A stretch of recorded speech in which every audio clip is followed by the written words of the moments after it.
जय श्री कृष्ण दोस्तों, आज की वीडियो में हम आपको बताएंगे कर्ण की मृत्यु के समय उसने भगवान श्री कृष्ण से क्या पूछा। कर्ण ने कृष्ण से पूछा, मेरा जन्म होते ही मेरी माँ ने मुझे त्याग दिया, क्या अवैध संतान होना मेरा दोष था? द्रोणाचार्य ने मुझे सिखाया नहीं क्योंकि मैं क्षत्रिय पुत्र नहीं था।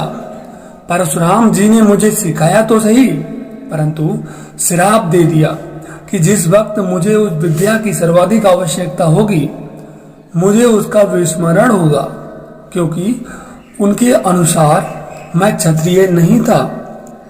केवल संयोगवश एक गाय को मेरा वार लगा और उसके स्वामी ने मुझे श्राप दे दिया, जबकि मेरा कोई दोष नहीं था।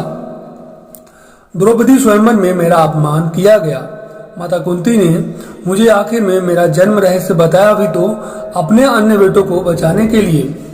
जो भी मुझे प्राप्त हुआ है दुर्योधन से ही हुआ है, तो अगर मैं उसकी तरफ से लड़ूं तो मैं गलत कहाँ हूँ? कृष्ण ने उत्तर दिया, कर्ण, मेरा जन्म कारागार में हुआ। जन्म से पहले ही मृत्यु मेरी प्रतीक्षा में घात लगाई थी। जिस रात मेरा जन्म हुआ उसी रात माता पिता से दूर किया गया। तुम्हारा बचपन खड़ग रथ, घोड़े, धनुष और बाढ़ के बीच उनकी ध्वनि सुनते बीता। मुझे ग्वाले की गौशाला मिली, गोबर मिला और खड़ा होकर चल ही पाया। उसके पहले ही कई प्राणघातक हमले झेलने पड़े। कोई सेना नहीं, कोई शिक्षा नहीं, लोगों से ताने ही मिले कि उनकी समस्याओं का कारण मैं हूं। तुम्हारे गुरु जब तुम्हें शौर्य की तारीफ कर रहे थे, मुझे उस उम्र में कोई शिक्षा भी नहीं मिली थी। जब मैं 16 वर्ष का हुआ तब कहीं जाकर ऋषि संदीपन के गुरुकुल पहुंचा। तुम अपनी पसंद की कन्या से विवाह कर सके। जिस कन्या से मैंने प्रेम किया था वो मुझे नहीं मिली और उनसे विवाह करने पड़े जिन्हें मेरी चाहत थी या जिनको मैंने राक्षसों से बचाया था। मेरे पूरे समाज को यमुना के किनारे से हटाकर एक दूर समुद्र के किनारे बसाना पड़ा।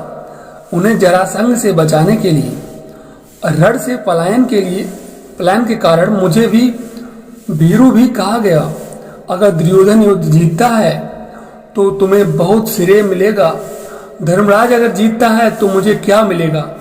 मुझे केवल युद्ध और युद्ध से निर्माण हुई समस्याओं के लिए दोष दिया जाएगा। एक बात का स्मरण रहे कर्ण, हर किसी को जिंदगी चुनौतियां देती है। जिंदगी किसी के भी साथ न्याय नहीं करती। दुर्योधन ने भी अन्याय का सामना किया है तो युधिष्ठिर ने भी अन्याय भुगता है। लेकिन सत्य धर्म क्या है यह तुम जानते हो।